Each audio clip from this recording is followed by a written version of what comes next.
Alexander نے جب تمام اندرونی دشمن ختم کر دی اور اپنا بادشاہت مضبوط کیا تو اب اس کے سامنے پرشین امپائر تھا۔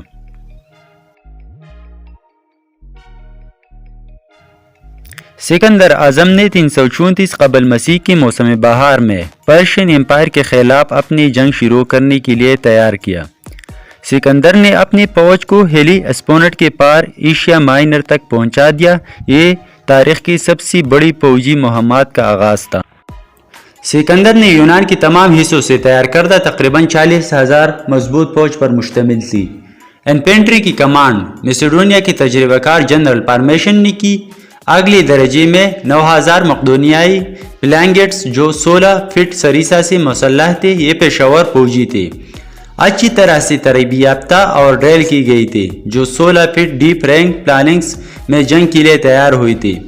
اس بری ہوئی تشکیل نے لوہے کی نیزوں کی ٹھوس دیوار پیش کی اور عملی طور پر روک نہیں سکتی تھی۔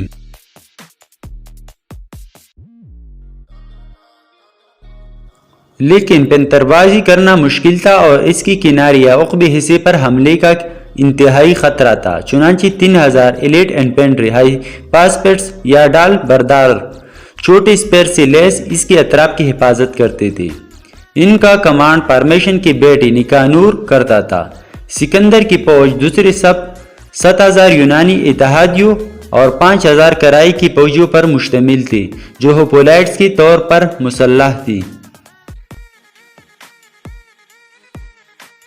انہوں نے اپنا نام جوپلن سے لیا۔ ان کی بڑی گول شیلڈ اور چھوٹے 8 فٹ کی نیزے لے کر گئی۔ ایک ہوپلائٹ پلانکس مقدونیائی پلنگائٹس کے طور پر مؤثر نہیں تھا، لیکن پھر بھی اچھی طرح سے مسلح اور اس وقت کے لیے بھاری بکدر بند تھا۔ ایگرینز ایلیٹ فوج تصادم کے ماہر تھے جو اب جنوبی بلغاریہ کے ماہر برچا پھینکنے والے تھے۔ تریس اور ایلیریا کے دوسرے تصادم پرچیوں، سیلنگز اور کمانوں سے لیس تھے۔ الیگزینڈر کی فوج شاک دستے کیمپینین کیلیوری تھے۔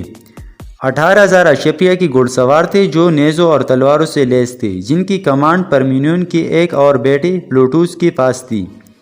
الیگزینڈر نے ذاتی طور پر شاہی دستے کی قیادت کی۔ تیسالی سے 1,800 گھڑ سوار دستے بھی تھے جن کی کمانڈ کالاس نے کی۔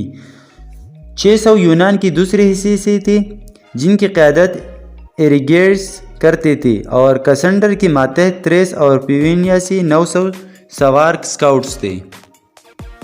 اب وہ ایشیا مائنر تھے جنہیں اب الیگزینڈر کے حملے سے خطرہ تھا۔ پارسیوں نے حکمت عملی پر بات کرنے کے لیے ملاقات کی۔ میمن آف روڈوس پارسی سروس میں ایک ہنرمند یونانی جنرل نے ان پر زور دیا کہ وہ سکندر کے ساتھ جنگ سے گریز کریں۔ اس کے بجائے اس نے انہیں مشورہ دیا کہ وہ دیہاتوں اور فصلوں کو جلانے کے لیے زمین کے جلسی ہوئی حکمت عملی کا استعمال کرے اور اندرون ملک واپس چلے جائے۔